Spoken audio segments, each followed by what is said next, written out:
माननीय अध्यक्ष जी,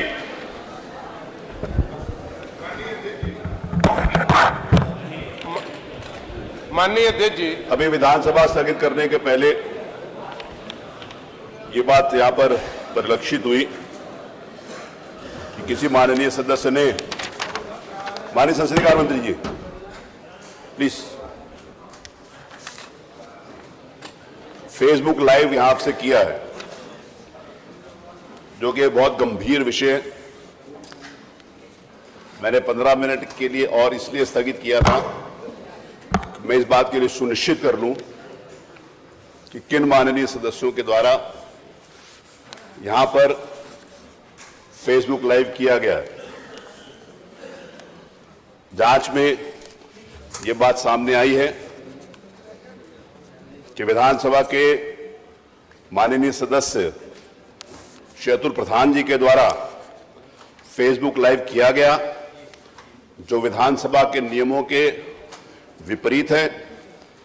मैं ये निर्देश देता हूं, श्री अतुल प्रधान विधानसभा में हैं तो विधानसभा का परित्याग कर दें पूरे सत्र भर के लिए। माननीय अध्यक्ष जी, नहीं देखिए ना, इसमें अनुशासन में मैं किसी भी प्रकार, जब मेरे द्वारा ये कहा गया है, देखिए आपसे निवेदन है कि आप सदन का परित्याग कर दें। मैं फिर उसके बाद मेरे को और सख्ती करनी पड़ेगी अगर आप नहीं मानेंगे। माननीय अध्यक्ष जी, माननीय अध्यक्ष जी, बताइए। मैं रामपुर की घटना के बारे में, रामपुर की घटना के मैं बारे में आपसे ये आग्रह करना चाहता हूं कि इसमें सुनने के लिए समय तय कर दें आप। आपने नियम 56 में दिया, नियम 56 में इसको नियम 56 में सुन लेंगे और सुनने का समय हम सुन लेंगे। बजट पास होने के तत्काल बाद हम उसको सुन लेंगे। आप ये चाहते हैं, आपकी बात माननीय जी, मैं आपकी पूरी बात सब मानने के लिए तैयार हूं। मैं पूरा संरक्षण विपक्ष को जो है भरपूर देता हूं और दूंगा भी, लेकिन आपको इस बात का अधिकार है कि आप अपनी बात प्रभावी ढंग से संसदीय मर्यादाओं के अंतर्गत आप उसको कह सकते हैं और उसको मैं सुनूंगा। सरकार को निवेदन करूंगा कि उसको जवाब दे। मैं आपसे ये भी आग्रह करता हूं, आप अपनी बात कहिएगा कि कानपुर की ऐसी इरफान जो नियमों के विपरीत है या मर्यादाओं के विपरीत है, वो मैं सुनने के लिए तैयार दिया जाए। इरफान सोलंकी जी, आपने नियम 56 में इरफान सोलंकी जी की सूचना नहीं दी।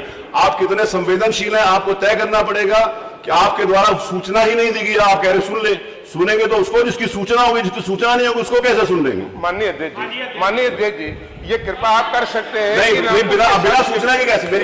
मेरी बात सुनिए। कृपा तो हम तब करें, आपने सूचना दी होती। मेरा निवेदन सुन लीजिए। आज नियम 56 के अंतर्गत लगभग 15 सूचनाएं आई और 15 सूचनाएं में 2 माननीय कानपुर सदस्य के द्वारा भी सूचनाएं दी गई, तो मैंने उनकी सूचना स्वीकार कर ली। आपके द्वारा माननीय सदस्य श्री इरफान सोलंकी जी के द्वारा कोई सूचना नहीं दी गई। जब सूचना नहीं दी गई तो मैं सुनूंगा किसके ऊपर।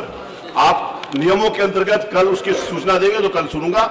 आज आपके द्वारा सूचना नहीं दी गई, नहीं सुनूंगा। माननीय अध्यक्ष जी, एक चीज केवल कहना चाहते हैं, सदन की ये परंपरा रही है कि अगर इसी सदन के किसी सदस्य का खुद का मामला भी रहा है तो माननीय कृपा पूर्वक उसको सुनने का काम किया। आपको नेता प्रतिपक्ष या नेता विपक्ष को या आप में से किसी सदस्य को इतनी चिंता नहीं थी कि आप उसकी सूचना दे सकते, तो आपने सूचना नहीं दी।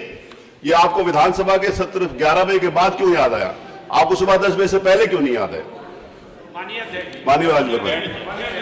राजीव वर्मा जी, माननीय अध्यक्ष जी, मेरा आपसे निवेदन है कि श्री अतुल प्रधान नए सदस्य हैं। आपके आदेश का उन्होंने सिरोधार कर लिया, सदन से बाहर चले गए। उनको नियमों की जानकारी नहीं थी। इस पहली बार के सदस्य, इसलिए कृपया आपसे अनुरोध है कि माफ करने की कृपा करें। और मैंने उसमें आपकी इस बात को मैं स्वीकार करते हुए, क्योंकि उनके द्वारा ये जाने अनजाने में इशू ये नहीं है। Negligence, ignorance of law is not excuse for the law. वो आप इग्नोर्ड हैं, इसलिए आपको ये बात सबको मालूम है। विधानसभा में जब भी किसी माननीय सदस्य के टेलीफोन की घंटी बजती है तब भी मेरे द्वारा ये निर्देश दिए जाते हैं कि ये उचित नहीं है। एक सेकेंड, लेकिन कल भी कुछ माननीय सदस्यों की घंटी बजी थी।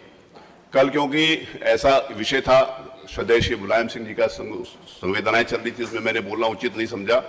मेरा सभी माननीय सदस्यों से पुनः एक बार निवेदन है कि एक अंग्रेजी का शब्द है नेम एंड शेम।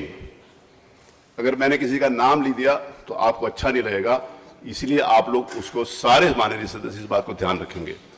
तीसरी बात यह है, माननीय लालजी वर्मा जी के द्वारा जो बात कही गई है, मैं उनको आंशिक रूप से स्वीकार करता हुआ निर्देश देता हूं कि मैंने उनको पूरे सत्र भर के लिए सदन त्याग करने के लिए कहा था, लेकिन पूरे सत्र के लिए नहीं, आज के सदन त्याग करने के लिए, क्योंकि मैंने निर्णय ले लिया वो करेगा, कल से वो आ सकता। चलिए आगे बजट के ऊपर चर्चा के लिए